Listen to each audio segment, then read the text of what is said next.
longo ese ai longo fekelainga ese fo i lo kaku kai au e pei o le ngā ipua ko malakai mai ke kausa. Inga wawala au whaakasi le ngā ipua whawalo le ngā i ke kausa. E leo se kaua o lupe vao e pei o le ngā ipua se umangu kafa ngai ke kausa.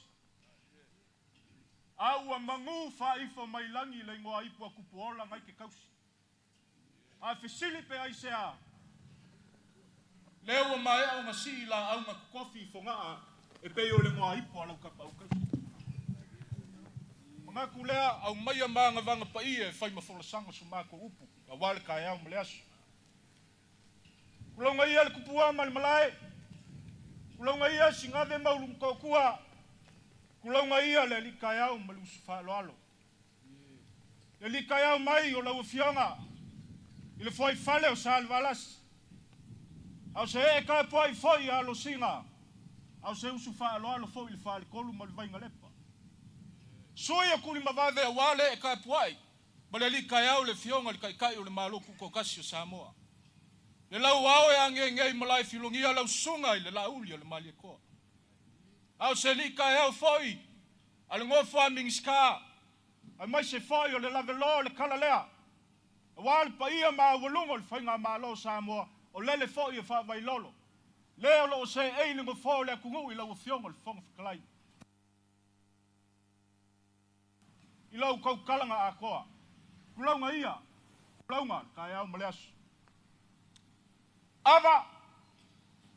Lenga upo e whai au lau whangua. E kāle liu ai lili a e fesili pe ai sea. E whainga kāle la au le whai mai a ui e kala le ngafa. A u mia sa ili pongai. A iei le whakau waa. O le au le au kala inga le fue la velave. A waa le kala anga o le la au lea. Ma fue sea e le au a o le whale kolu ma le vainga lepa. E le au a o le kala lea.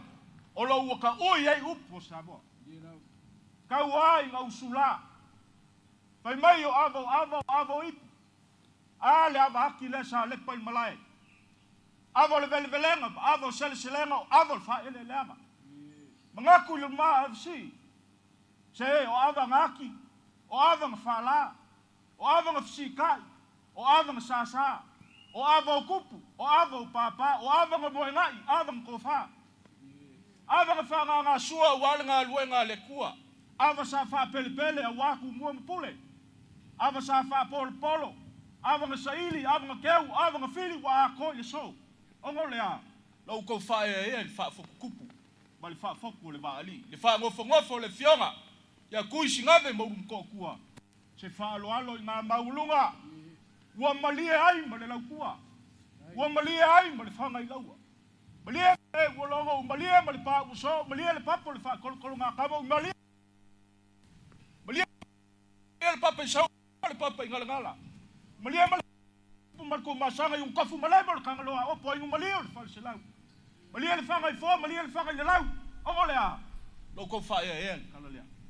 Fio mai le fionga le pāli mia, ma lo ngiu sila, au le wha ngofo foi. E ka poi le pa i o le whai ngā malanga i on kulanga wha lupe, au se wha malunga foi le sunga le wha whengainga. Ia, si tai. Mga kulea, e kai maia. Pa ia le kala lea, a walo singa ma whai whale o sa alvalasi. Ka poi inga mamalu le pa i o le whai ngā malo, ka poi maia se o li liwange wha mongsinga lo kou wha loalo i maulunga. Sila lofi maia le ufionga le wha ngofungafo. Le ufionga le li pāli mia, o le malongi usila, kui, singave maulum kua. Auskangai malama foi ngofa mingska, mamalu le whai ngā malanga i on kulanga kofi ma kulanga whalupe. Kau kala i le ava, awa le li kai au ma awa le usu whaaloalo. Ma li kai au mai ai le fionga le li pāli mia, a mai se foi le mali o lasi, o le kala lea wale whai ngā malo Samoa. A li kai au mai ai, pa ie kapa au ia wa, alo singa ma foi whale o sa alvalasi. Se usu whaaloalo a wale whale kolu ma le vainga lepa, se usu mamalu a wale i kumalo le whale mamu. Leo lea au kau kala iai. O iai la kasi ma lupisinga. O iai le maki mai vasa. O iai la fiku ma le Viking sa. O iai le lau ava mua nga Folafola i pule le ike. O iai le moku ngā uso mai vasa. Ava e fia o Samoa wa a koa. ongo le likai au mali ufa lo le fa e lo fiong le fa mo fungo fu le so manga kulea la fa ye le pule wa la mo ko ula skamba sa wo le vai mai onga kupule le ngaki o kangoa ya kawa ya ngo lape o ngalwenga kele avalea awala uli mali au manga kawa nga lewa ilo ko ngalwenga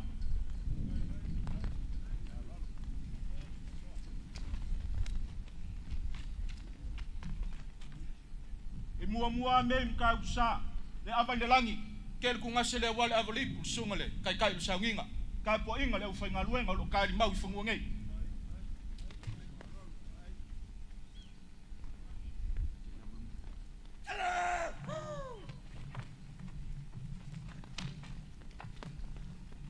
ku ngasele wale avalipu ile fionga ya kuisingave mau ko kua wangi foile kofi miol malong usila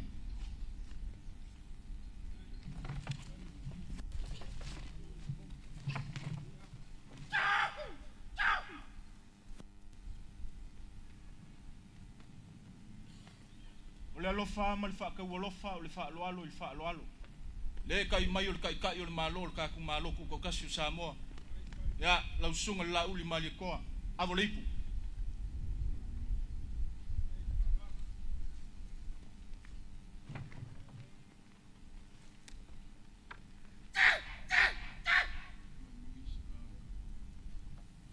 avolipu awal ka po inga ngo fa min skal fa ngamla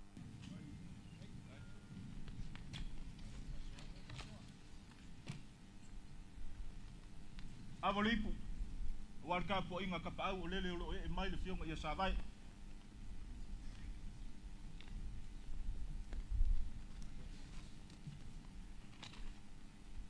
manguia fai va ngol ka po inga le au fai ngal wenga fa mal fa mai paepa e sunga fa fenga ngale mai wal fai ngamlang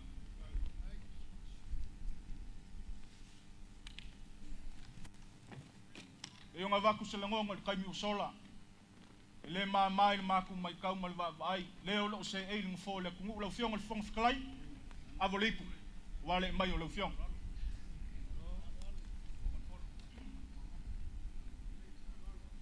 ya avo ku koi na mo pa fkai le mau ava pa fkai fa polo pa fkai fa e wal ka le ngui ka mangol ka was alo para ya